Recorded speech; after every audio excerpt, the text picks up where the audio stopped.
Perubahan cara komunikasi dan interaksi antara orang tua dan anak mempengaruhi kondisi mental secara perkembangan sosial dan juga emosional anak. Yang dimana perkembangan anak bukan hanya soal tumbuh kembang fisiknya saja, tetapi juga proses bagaimana psikologisnya yang berlangsung seumur hidup. Dengan menggunakan kerangka teori psikososial dari Erik Erikson, yang merupakan salah satu teori paling berpengaruh dalam memahami tumbuh kembang manusia dari sisi sosial dan juga psikologis, membantu kita memahami bagaimana komunikasi yang terjadi antara orang tua dan anak mendukung atau malah menghambat proses perkembangan anak secara sehat. Kita juga akan membahas betapa pentingnya menyesuaikan cara komunikasi ini sesuai dengan perkembangan zaman dan juga kebutuhan anak yang terus berubah.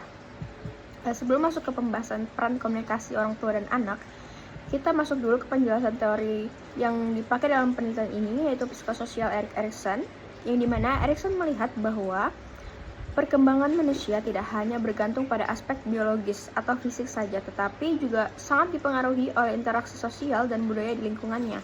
Ia memperkenalkan konsep 8 tahap perkembangan psikososial yang harus dilalui seseorang, mulai dari bayi hingga nanti usia lanjut. Setiap tahap memiliki konflik atau tantangan khusus yang harus dihadapi dan diselesaikan oleh individu. Contohnya, pada tahap bayi, anak harus membangun rasa percaya terhadap lingkungannya. Jika tahap ini berhasil, maka anak akan tumbuh menjadi pribadi yang optimis dan percaya diri. Jika gagal, anak bisa mengalami ketidakpercayaan dan berdampak negatif bagi tahap perkembangan berikutnya. Lalu, tahap-tahap lain meliputi masa kanak-kanak dengan tantangan otonomi dan inisiatif, masa remaja yang berfokus pada pembentukan identitas, hingga masa dewasa dan lansia yang berkompetisi dalam hal membangun keintiman, produktivitas, dan juga integritas diri. Keunikan dalam teori Erikson ini menekankan bahwa bagaimana konflik psikososial ini tidak hanya masalah internal individu tersebut, tetapi juga hasil dari interaksi antara kebutuhan psikologis dan juga tuntutan sosial dan budaya. Oleh sebab itu, keluarga, sekolah, dan masyarakat sangat berperan besar dalam mendukung keberhasilan setiap tahap ini. Lalu, kenapa sih komunikasi dan interaksi orang tua itu sangat penting? Sekarang kita masuk ke aspek utama, yaitu bagaimana cara orang tua berkomunikasi dan berinteraksi dengan anaknya turut menentukan keberhasilan penyelesaian konflik psikososial dalam fenomena ini. Yang dimana komunikasi yang berkualitas adalah komunikasi yang hangat, konsisten, penuh empati, dan juga responsif terhadap kebutuhan psikologis anak.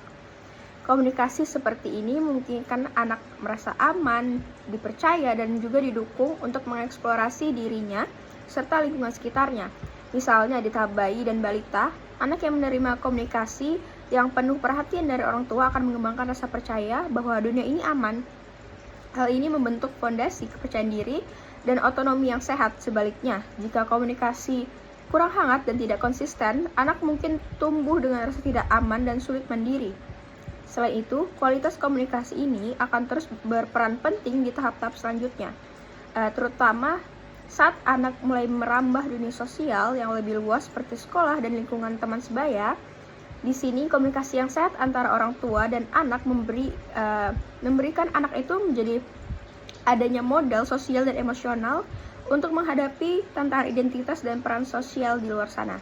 Contohnya tahap perkembangan dalam implikasi pola komunikasi itu, yang pertama tahap bayi dan balita, yaitu dalam konteks kepercayaan dan ketidakpercayaan, yang dimana tadi udah dijelaskan bagaimana di tahap ini bayi sangat bergantung pada orang tua untuk memenuhi kebutuhan dasar dan emosionalnya. Lalu komunikasi lewat sentuhan, tatapan, suara lembut, dan responsif terhadap tangisan bayi membantu membangun kepercayaan dasar.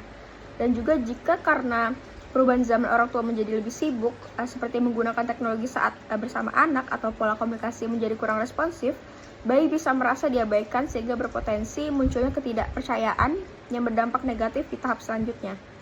Lalu tahap kedua, yaitu anak usia dini, dalam konteks otonomi dan juga rasa malu dan ragu. Anak mulai ingin mandiri, bereksplorasi dan membuat keputusan kecil, dan peran orang tua itu perlu memberikan dukungan sekaligus batasan yang jelas lewat komunikasi yang positif. Lalu jika orang tua terlalu mengontrolnya juga secara berlebihan dan atau juga mengabaikan perkembangan emosional anak, anak bisa tumbuh dengan rasa malu dan kurang percaya diri. Lalu pada tahap selanjutnya, itu tahap remaja dalam konteks identitas dan kebingungan peran, ya, di mana masa remaja ini adalah periode paling krusial di mana anak mencoba membangun identitas diri. Lalu komunikasi yang terbuka, non kasus, dan suportif dari orang tua itu sangat dibutuhkan pada masa remaja ini agar merasa diterima dan bebas mengeksplorasi dirinya ini siapa. Lalu tidak sesuai cara komunikasi, misalnya orang tua yang otoriter dan tidak mengikuti perkembangan sosial anak, bisa menyebabkan kebingungan, konflik internal, dan juga masalah kesehatan mental. Dan cara komunikasi dengan perkembangan zaman itu bisa beradaptasi. Seperti contohnya di era sekarang, komunikasi dan interaksi sosial itu sudah sangat berbeda dibandingkan generasi sebelumnya. Anak-anak dan remaja kini hidup di dunia digital yang dengan media sosial, gadget, dan juga beragam informasi yang sangat cepat.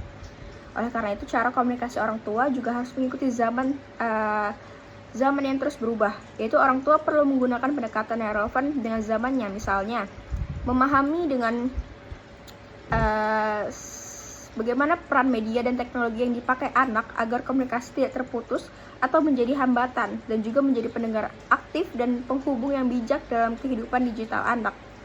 Dan juga orang tua itu perlu menghindari pola komunikasi yang otoriter atau terlalu protektif yang tidak sesuai dengan kebutuhan psikososial anak saat ini. Jika orang tua gagal menyesuaikan cara komunikasi tersebut, anak itu bisa merasa tersaingi atau terasing, cemas dan tidak terbuka membagikan masalahnya, dan juga beresiko pada gangguan mental dan sosialnya. Lalu peran lingkungan dan pendidikan agama itu juga penting. Selain orang tua, lingkungan sekolah, guru, lembaga keagamaan juga berkontribusi besar dalam perkembangan psikososial anak. Contohnya di sekolah, guru yang memahami tahap psikososial anak bisa memberikan dukungan tepat, misalnya memberikan ruang bagi siswa remaja untuk bereksplorasi identitas, mendukung keberhasilan konflik psikososial, dan juga membantu anak menumbuhkan kemampuan sosial. Lalu dalam konteks pendidikan agama, pemahaman psikososial itu membantu menyampaikan nilai moral yang sesuai dengan tahap perkembangan, sehingga anak dapat menerima dan menginternalisasi nilai-nilai tersebut secara efektif. Dan juga ada dampak negatif dari perubahan komunikasi yang tidak sehat itu, seperti gangguan kesehatan mental, contohnya kecemasan, depresi, dan stres, lalu kesulitan dalam membangun kepercayaan diri dan hubungan sosial, dan juga kebingungan identitas dan rendahnya kemampuan adaptasi sosial, serta juga ada konflik yang lebih besar antara orang tua dan anak, menjadi lingkungan keluarga menjadi kurang suportif. Jadi bisa disimpulkan dari penjelasan sebelumnya bahwa dari pembahasan ini kita dapat menyimpulkan komunikasi dan interaksi antara orang tua dan anak adalah kunci utama dalam mendukung perkembangan psikososial anak agar mereka dapat tumbuh menjadi individu yang sehat secara mental dan sosial. Lalu orang tua perlu terus berupaya meningkatkan kualitas komunikasi dengan anak melalui cara yang hangat, konsisten, dan juga penuh dukungan emosional. Penting juga bagi orang tua untuk selalu belajar menyesuaikan cara komunikasi dengan perkembangan zaman dan kebutuhan psikososial yang muncul pada tiap tahapan perkembangan anak, seperti penjelasan dalam teori Erik Erikson. Dengan pola komunikasi ini, interaksi yang baik, anak akan mampu melewati perkembangan dan juga berbagai konflik psikososial sesuai tahapnya, membentuk identitas yang kuat, kepercayaan diri, dan juga kemampuan sosial yang sehat. Pembahasan ini juga penting menjadi panduan bagi orang tua, guru, dan semua yang peduli terhadap perkembangan anak untuk terus memberikan dukungan terbaik dalam perjalanan tumbuh kembang anak.